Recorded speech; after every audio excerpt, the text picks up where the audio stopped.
Você já teve a sensação de que pessoas erradas estão vencendo?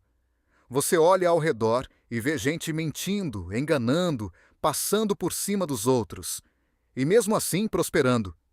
Enquanto isso, pessoas honestas sofrem, trabalham duro, oram, tentam fazer o certo, mas parecem caminhar devagar. E então, nasce uma pergunta dentro do coração: Senhor, por que o ímpio prospera? Antes de continuarmos esse estudo sobre o Salmo 37, eu quero te fazer um convite. Se você deseja aprender mais sobre a Bíblia de uma forma simples, profunda e prática para a sua vida, já se inscreva no canal e ative o sininho para receber os próximos estudos. Esse gesto simples ajuda este conteúdo a alcançar mais pessoas que também precisam ouvir a palavra de Deus. Agora, vamos entender por que Davi escreveu esse salmo e qual é a mensagem que Deus quer nos ensinar através dele. Essa pergunta não é nova. Ela já apareceu no coração de muitos servos de Deus. E o Salmo 37 nasce exatamente nesse cenário. Davi olha para a vida e percebe uma tensão que todos nós também enfrentamos. O mal parece florescer por um tempo, mas a justiça de Deus permanece para sempre. O Salmo 37 não é apenas uma poesia bonita. Ele é um conselho de alguém que já viveu muito. Davi fala como alguém que viu guerras, traições, perseguições, injustiças, quedas e livramentos. Ele não está falando de teoria. Ele está falando de experiência. E é por isso que esse salmo começa com uma orientação tão direta. Não te indignes por causa dos malfeitores, nem tenhas inveja dos que praticam a iniquidade.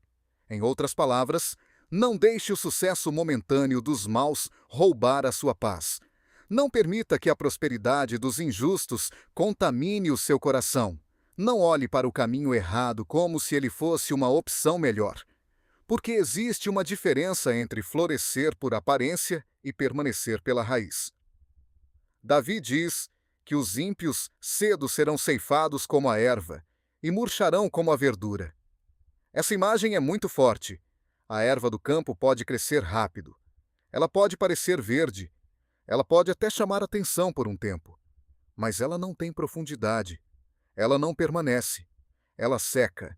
Ela desaparece. E Davi está dizendo que a prosperidade construída sem Deus pode até parecer bonita por fora, mas não tem raiz eterna. Esse é o primeiro grande ensinamento do Salmo 37. Não confunda crescimento rápido com bênção verdadeira. Nem tudo que cresce depressa vem de Deus. Nem tudo que brilha é luz. Nem toda vitória aparente é aprovação divina. Às vezes, aquilo que parece sucesso é apenas um castelo construído sobre areia. E por isso, Davi muda o foco.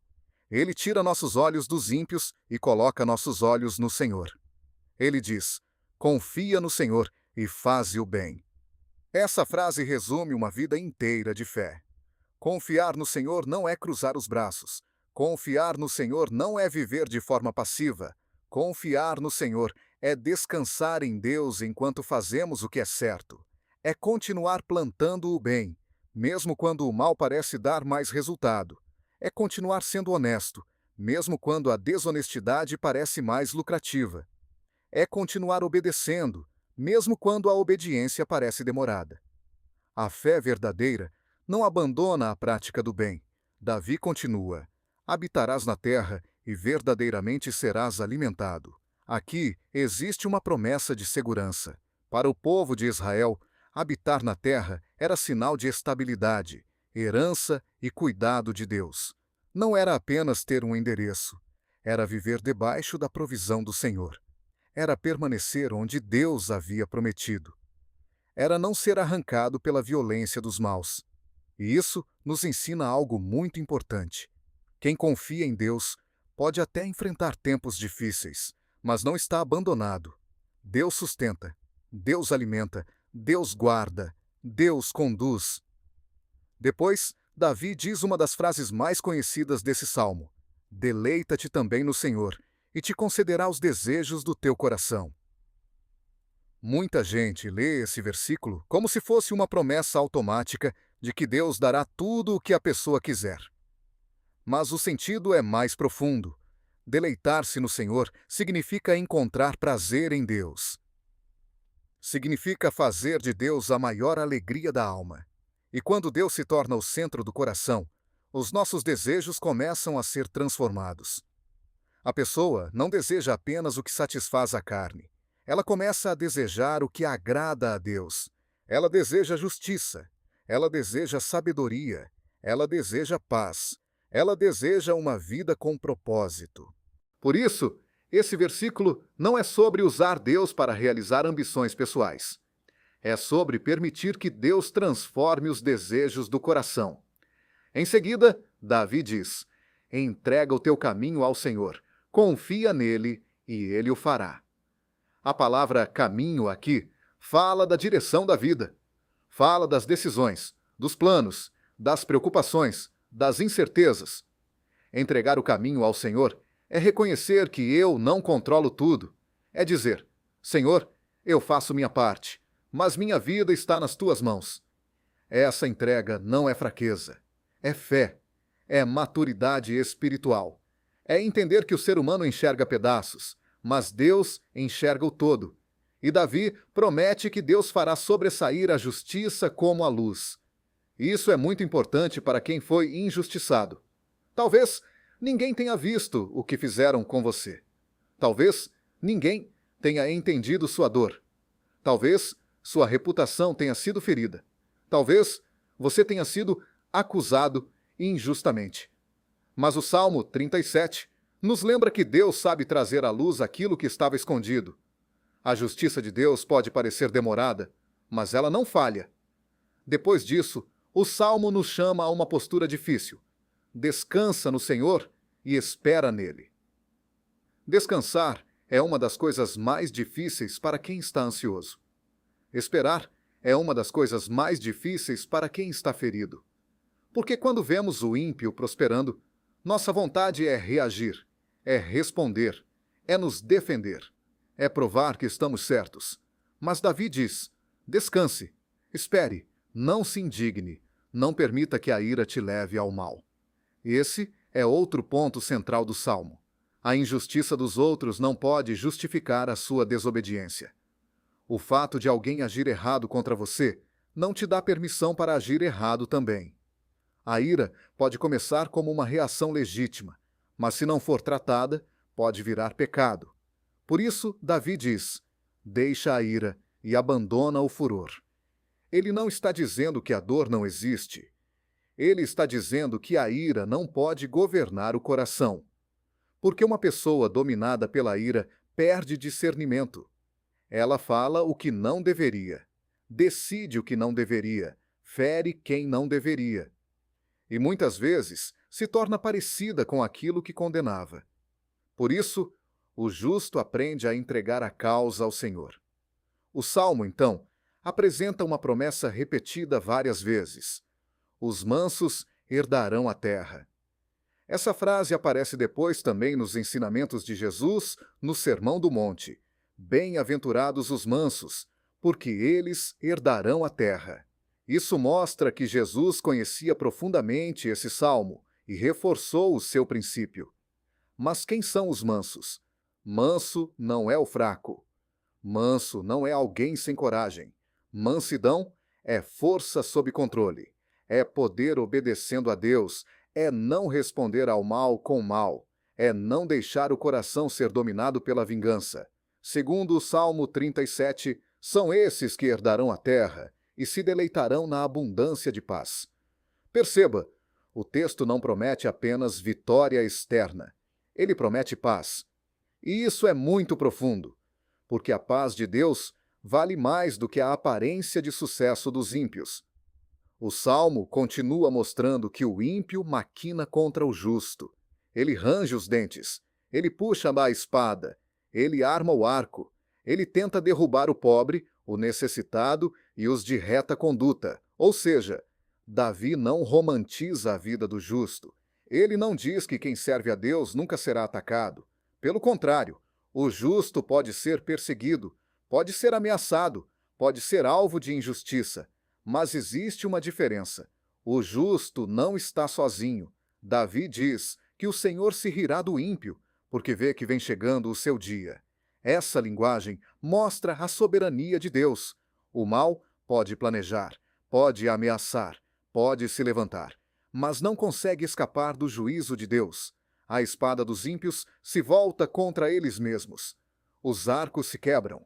Isso revela uma verdade espiritual. O mal carrega dentro de si as sementes da própria destruição. A injustiça parece vantajosa no começo, mas cobra um preço no final. Por isso, Davi declara: vale mais o pouco que tem o justo do que as riquezas de muitos ímpios. Essa frase confronta diretamente a lógica do mundo. O mundo diz: vale mais ter muito, não importa como. Mas Deus diz: vale mais ter pouco com justiça do que muito com impiedade. Porque o pouco com Deus tem paz. O pouco com integridade tem dignidade. O pouco com consciência limpa tem descanso. Mas a riqueza injusta carrega peso, medo e condenação. Davi segue dizendo que o Senhor conhece os dias dos retos e que a herança deles permanecerá para sempre. Aqui encontramos uma palavra de esperança. Deus conhece os dias dos retos. Ele conhece seus dias bons, conhece seus dias difíceis, conhece seus dias de luta, conhece seus dias de silêncio, conhece seus dias de lágrimas. Nada passa despercebido diante de Deus. E o Salmo diz que eles não serão envergonhados nos dias maus. Nos dias de fome, se fartarão. Isso não significa que o justo nunca enfrentará crise. Significa que, mesmo na crise, Deus sabe sustentar o justo. A provisão de Deus pode vir de formas inesperadas. Pode vir por uma porta, por uma pessoa, por uma oportunidade, por uma força interior que você nem sabia que tinha. Mas Deus não abandona os seus. Depois, o Salmo mostra uma marca prática do justo. O ímpio toma emprestado e não paga, mas o justo se compadece e dá. Aqui, Davi mostra que a justiça não é apenas algo espiritual. Ela aparece na forma como lidamos com dinheiro, compromissos e pessoas. O ímpio é irresponsável. Pega e não devolve, promete e não cumpre, usa os outros. Mas o justo tem compaixão. Ele ajuda, ele reparte, ele entende que tudo o que tem vem de Deus. Esse é um ponto muito prático para nós.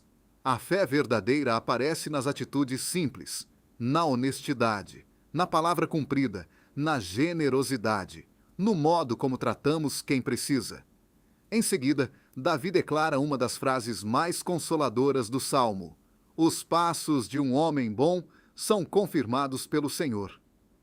Isso significa que Deus se importa com o caminho, não apenas com o destino. Deus guia os passos, Deus firma os passos, Deus corrige os passos, Deus sustenta os passos. E o versículo seguinte completa: ainda que caia, não ficará prostrado, pois o Senhor o sustém com a sua mão. Veja que o texto não diz: o justo nunca cai. Ele diz: ainda que caia. Isso é muito importante. A Bíblia não apresenta o justo como alguém perfeito. O justo também pode tropeçar, pode fraquejar, pode passar por momentos de queda. Mas a diferença é que ele não fica prostrado, porque o Senhor o sustém com a mão. Essa é uma mensagem poderosa para quem se sente fracassado. Talvez você tenha caído, talvez tenha errado, talvez tenha perdido uma batalha, talvez tenha se decepcionado consigo mesmo. Mas o Salmo 37 diz que a queda não precisa ser o fim. Deus ainda pode levantar. Deus ainda pode restaurar. Deus ainda pode firmar seus passos novamente. Depois Davi diz: fui moço e agora sou velho, mas nunca vi desamparado o justo, nem a sua descendência a mendigar o pão. Essa frase vem carregada de testemunho. Davi está dizendo: eu vivi o suficiente para perceber uma coisa: Deus não abandona os seus. Ele viu muitas fases da vida. Viu juventude, viu velhice, viu guerra, viu perseguição, viu traições, viu perdas, mas também viu a fidelidade de Deus. Essa frase não deve ser lida como se nenhum justo jamais enfrentasse necessidade material. A própria Bíblia mostra servos de Deus passando por fome, prisão e perseguição. Mas o princípio é claro: Deus não desampara aqueles que pertencem a Ele. Mesmo quando passam pelo vale, eles não estão sozinhos. Mesmo quando enfrentam falta, Deus continua sendo o sustento. Mesmo quando tudo parece difícil, existe uma mão invisível segurando a história. O Salmo então chama novamente: aparta-te do mal e faze o bem. Perceba como Davi repete essa ideia. Porque esperar em Deus não é apenas sentimento, é decisão, é caminho, é estilo de vida. A pessoa que espera no Senhor se afasta do mal. Ela guarda sua boca, guarda seu coração, guarda seus passos. E é por isso que Davi diz: a boca do justo fala a sabedoria, a sua língua fala do juízo. A lei do seu Deus está em seu coração. O justo não é conhecido apenas pelo que evita, ele também é conhecido pelo que carrega dentro de si. A lei de Deus está no coração. Isso significa que a palavra não está apenas nos lábios, está no centro da vida. Ela orienta decisões, corrige intenções, molda pensamentos, transforma palavras. E quando a palavra está no coração, os passos não resvalam facilmente. No final do Salmo, Davi compara dois finais. Ele diz que viu o ímpio com grande poder, espalhando-se como uma árvore verde. Essa imagem é interessante. O ímpio parecia forte, parecia estabelecido, parecia impossível de derrubar. Mas Davi diz: passou e já não aparece. Procurei-o, mas não se pôde encontrar. Isso mostra a fragilidade do sucesso sem Deus. Aquilo que parecia permanente desapareceu. Aquilo que parecia invencível caiu. Aquilo que parecia grande se tornou nada. Então Davi diz: nota o homem sincero e considera-o reto, porque o fim desse homem é a paz. Essa frase resume todo o Salmo. Observe o fim. Não observe apenas o começo. Não observe apenas a aparência. Não observe apenas o momento. Observe o final. O fim do homem reto é paz. Já os transgressores serão destruídos. O caminho do ímpio pode parecer largo no começo, mas termina em ruína. O caminho do justo pode parecer difícil no começo, mas termina em paz. E o Salmo encerra com uma grande declaração: a salvação dos justos vem do Senhor. Ele é a sua fortaleza no tempo da angústia. Essa é a base de tudo. A salvação não vem da força humana, não vem da inteligência humana, não vem da vingança, não vem da comparação, não vem da ansiedade, vem do Senhor. Ele é a fortaleza no tempo da angústia, não apenas no tempo da alegria, não apenas no tempo da prosperidade, não apenas quando tudo está bem, mas no tempo da angústia, quando o coração aperta, quando a mente se confunde, quando a injustiça dói, quando a espera parece longa, quando o caminho parece escuro, é ali que Deus se revela como fortaleza. E o último versículo diz: o Senhor os ajudará e os livrará. Ele os livrará dos ímpios e os salvará porquanto confiam nele. A palavra final do Salmo 37 é confiança. Tudo começa e termina com confiança. Confie no Senhor. Espere no Senhor. Entregue seu caminho ao Senhor. Descanse no Senhor. Guarde o caminho do Senhor. Porque o sucesso dos ímpios é passageiro. Mas a fidelidade de Deus permanece. A injustiça pode fazer barulho por um tempo, mas Deus tem a última palavra. O mal pode parecer forte hoje, mas não permanecerá para sempre. O justo pode até cair, mas não ficará prostrado, porque o Senhor o sustém com a sua mão. E essa é a grande mensagem do Salmo 37. Não inveje o caminho dos maus. Não se desespere com a demora. Não abandone o bem. Não entregue seu coração à ira. Confie, espere, obedeça, porque Deus conhece os seus dias. Deus firma os seus passos. Deus sustenta a sua vida. E no final, o caminho dos que confiam no Senhor termina em paz. Talvez hoje você esteja vivendo uma situação de injustiça, comparação, ansiedade ou espera. Talvez você esteja se perguntando por que algumas pessoas parecem prosperar fazendo o mal, enquanto você tenta fazer o certo e continua enfrentando lutas. Mas o Salmo 37 nos lembra: não olhe apenas para o momento, olhe para o fim. O fim do justo é paz. O fim de quem confia no Senhor é livramento. O fim de quem permanece no caminho de Deus é segurança nas mãos do Pai. Se essa mensagem falou com você, escreva nos comentários: eu confio no Senhor. E compartilhe este vídeo com alguém que precisa lembrar que Deus ainda sustenta os justos, ainda livra no tempo da angústia e ainda firma os passos daqueles que confiam nele. E se você quer continuar estudando a Bíblia de uma forma simples, profunda e transformadora, se inscreva no canal e ative o sininho. Que Deus abençoe você e até o próximo estudo.